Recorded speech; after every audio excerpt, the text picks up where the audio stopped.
Hello, everyone. My name is Chloe. I am one of the IMT2s currently at St George's Hospital. I've been asked by the consultants to talk you through about how the acute medicine clinics, AMC, and the virtual clinics run. So I've been here the last 2 years, so hopefully I can give you some pointers as to how to make your AMC weeks run nice and smoothly. So I'll start with AMC first. So AMC, so it's based in the AAA. So when you come into Richmond, you turn right, and you're in the AAA area. Before you get to the bit where all the patients are, there's a little waiting room, and there are two rooms on the left and a couple of rooms on the right, and that's where the AMC clinic runs from. So AMC is run by the AMU team. There's different ways that people get booked into the clinic, but essentially it's about, I think, 11 or 12 patients get booked in a day. It just runs during Monday to Friday. It doesn't run over the weekends. People get booked in through various different ways. So before COVID, all of these clinics used to be face to face, and they used to get referred either from ED would refer. So people that perhaps they wanted to get followed up by medicine but didn't necessarily need admission. They'd get referred in by their GPs, or they might be people who have been discharged from AMU, so either from Richmond or Cavell, which is one of the wards upstairs, which is also run by AMU, or been seen in AAA from here.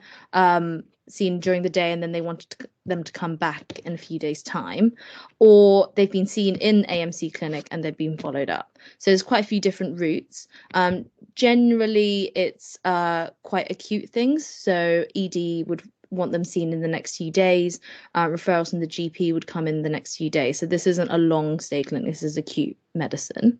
So as I said, about 11 or 12 patients would get referred into the clinic. We do now have set telephone clinics. So some of those appointments are all sort of, you call the patients up and you follow up results. But some of those are set aside for face-to-face appointments, where you can see people and examine and do all the rest.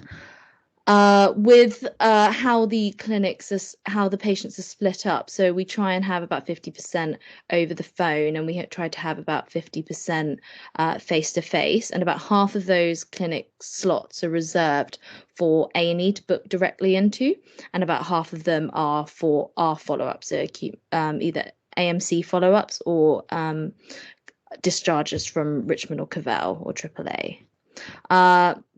So there is a nurse that runs the nurse or HCA that runs the clinic. So they'll provide you with the list, and they'll see all of the patients that are face to face when they first come into the clinic. So they'll do the OBS for the patients, and do any blood tests that you might want. So, sorry, I've already talked about face-to-face and telephone clinics. So yeah, the shift starts at 8:30. So it's two SHOs and a reg normally that run this clinic. Normally you'll go through the list in the morning as a team with one of the consultants, and you'll just look through the list, try and come up with a basic plan from the referral letter that's been given, and have a vague plan, and then split up the patients that you might think as appropriately as possible. Normally when you go through the list, we tend to request the bloods and print out the labels, and then we give the labels to the HCA or the nurse that's running the clinic. And if they have all the bloods right at the beginning, then that means that they don't have to bother you through the day in terms of what they need to do for each patient. So it varies as to what gets referred. Some days it can be that these are really sort of simple patients and it's just a simple telephone, and sometimes it can take a bit longer. So you try and have everything finished. So if you're on an AMC week day, normally you try and have everything finished by lunch, and then you can help out with take afterwards. sometimes, depending on how busy it is, you might not be able to help out with take straight away, or sometimes you'll finish really early and you can help out with take much quicker, but it just varies day to day. As with a lot of telephone clinics, sometimes they don't always answer the phone. You have to rebook and things like that. And sometimes, actually they're quite complicated. They've been booked as a telephone clinic, but actually you need them to come in, and so that might take a little bit longer.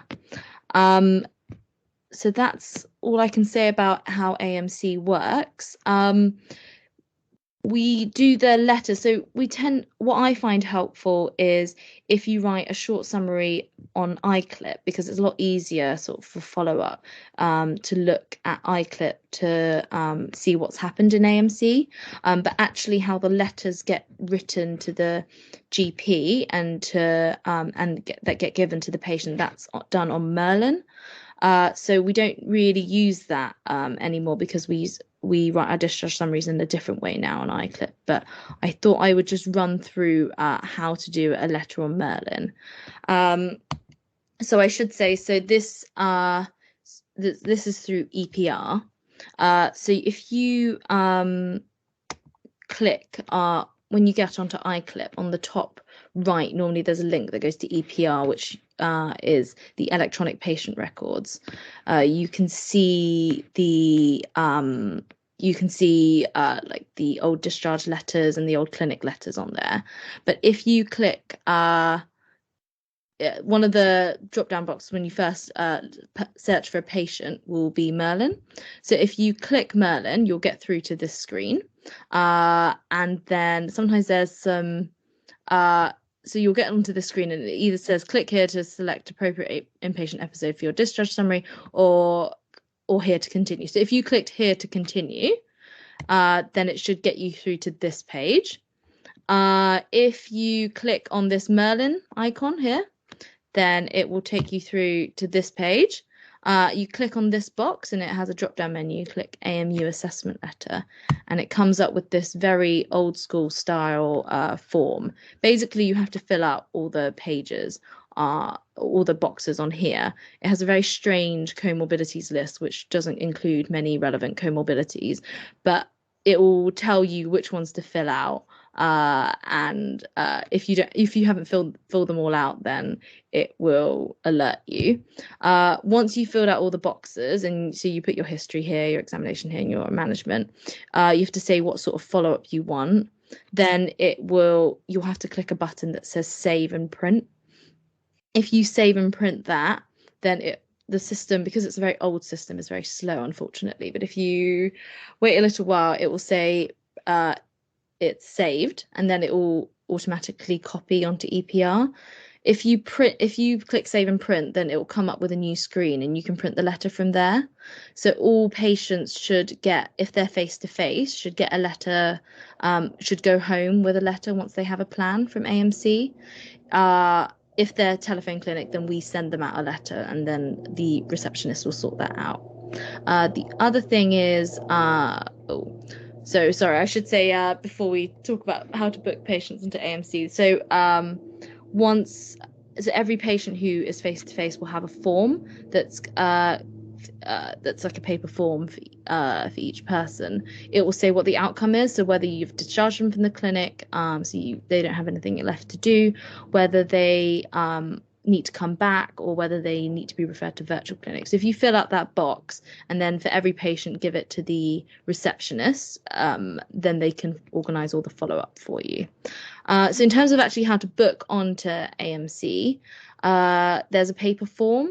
So there's a folder so if you walk into Richmond, and on the left there's a desk where the receptionists sit. So if you ask them for the AMC folder, they'll give you a paper form that you fill out that basically says what you want people to follow up in the clinic, and it will also tell you the slots that are free. So it will say whether there are any telephone clinic slots in the next few days free, or any face-to-face clinic forms. And then you try and put the paper form in the date for when AMC is running.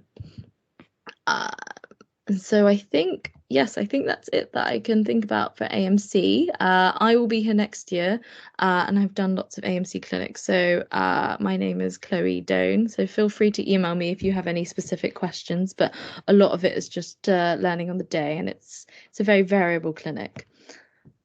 So moving on to virtual clinics. So I don't actually run any virtual clinics, but I've just been asked to say what might be appropriate to refer to virtual clinic. So basically, so obviously we do lots of investigations and patients might get discharged before those investigations are done. So say, for example, a patient has a new murmur or something and we want to do an echo, but it doesn't need to be done as an inpatient and we want to do an outpatient echo. So because we've requested that investigation, it wouldn't be appropriate for the GP to follow up. So anyone who, so it's important that the only people that get referred to the AMU virtual clinic are people who have been through acute medicine. So A&E might try and ask you to follow up at some investigations that they've requested, but that should all be done through their GP. So it's only patients that are actually through medicine that we should be following up. But things like echoes, 24-hour tapes, endoscopies. So those might, if we want to make sure that that's fine, that there aren't any problems with the investigations, then we would refer them to the AMU virtual clinic. So it's run by a registrar or a consultant on Tuesdays and Thursdays. And how you actually do the letters, sorry, I don't do it. So there'll be another letter on how to, a video on how to do that.